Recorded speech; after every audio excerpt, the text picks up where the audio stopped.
Okay, making Nana's biscuits. I've got about 3 cups of self-rising flour in this bowl. And what I have done is took the back of my hand like this, pushed it around and made a well. Okay, so a little bit left on the bottom, but basically made it into walls all the way around. Now I'm going to take my buttermilk. The better buttermilk you have, the better. But, you know, this is the cheap Walmart stuff. Be all right.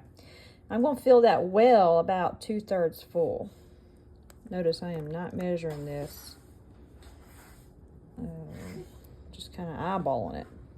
I said 2/3. That's probably more like a half. Halfway full.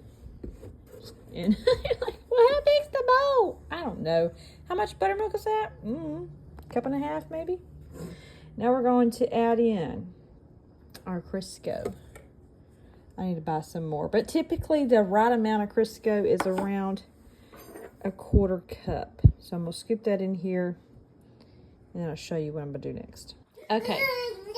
Scoop some Crisco in here. If you got like a big old spoon like this, that's your regular tablespoon. It's about 2 or 3 big old scoops. All right. Before I did any of this, y'all, I have this is a stoneware, so something thicker. You can use, you know, whatever you've got, but probably the better thing to use for her biscuits would be something thicker like this, or even a cast iron. This is, what's that, like an 8-inch, 9-inch? I don't know. A good old cast iron skillet is the best, but I'm using that for something else tonight. So, there you go. And 400 degrees. So now what I'm going to do is reach straight down into this cold buttermilk and just start squeezing this junk through my hands like that. Squeeze it. Squishy, squishy. And once I kind of got it incorporated a little bit, you'll see the flour starting to fall into the, like that right there, falling into the well. Start turning your bowl and pulling in flour. It's kind of hard to do with one hand, but you're just going to take your hands and kind of scoop around like that and scoop a little flour into the bowl or into your buttermilk and keep squishing it because you really don't want clumps of that Crisco in there. Like, you can kind of feel them still. Yuck. You want to keep working it though, and just slowly pull in your flour. You're not going to pull in all the flour. So yeah, you're going to have some waste. That's all right. So anyway, you can see a dough starting to form here. Okay. Yeah, this is kind of so weird with one hand, but anyway, just keep pulling it in, and it'll eventually start coming together like a little, sort of like a loose ball of dough. And all right, the goal is for it to come together and you to be able to put it, I still feel some, you see how like doughy that is? Like, ugh. Okay, that means we're almost there. Almost done mixing in flour.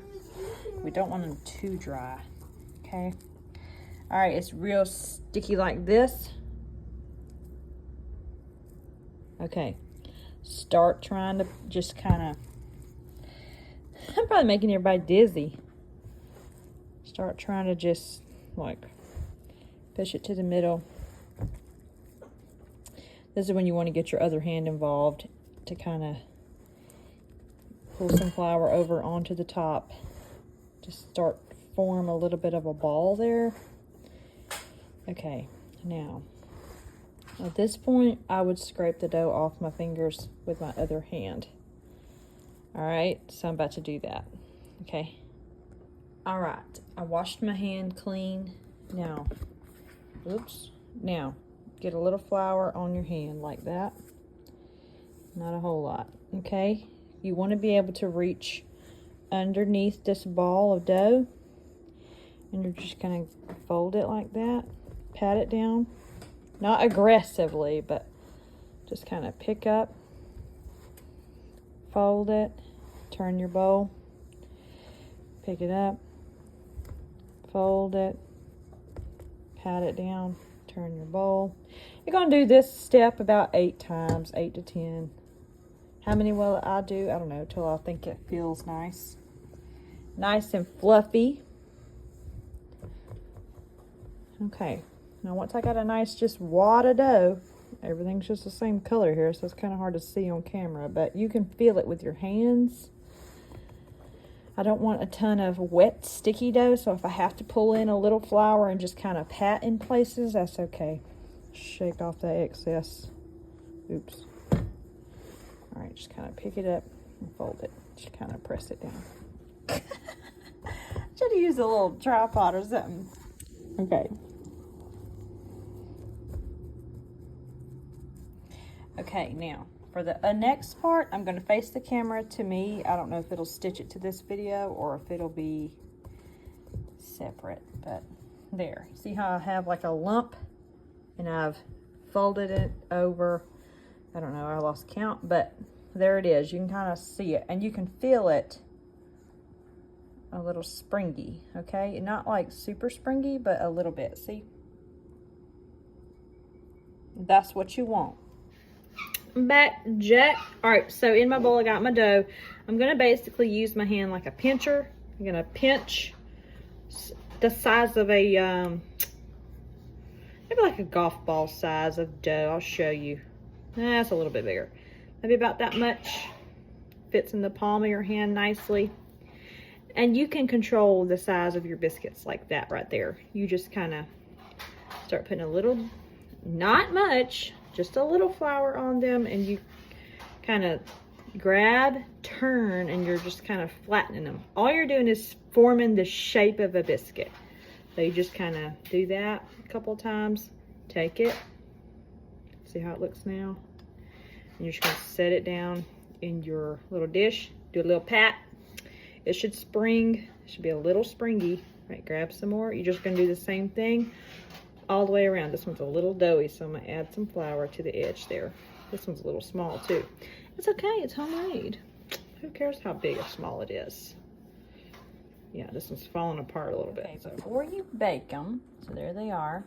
Before you bake them, get you some melted butter, and I added local honey. You don't have to add the honey. I just like that.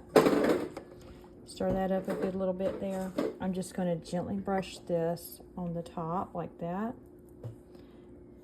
of each one of them. All right. Very uneven, but who cares? Homemade, like I said. All right, put this in the oven. It is at 400 degrees. I'm going to put it on top. Okay, this is about, honestly, like 30 minutes later, but here it is. And I will say the little extra ones I put in the metal pan cooked a lot faster. Probably right on 20 minutes, but these are actually around 30. So there you go. Just kind of watch them until they get to the shade that you like, and you're good.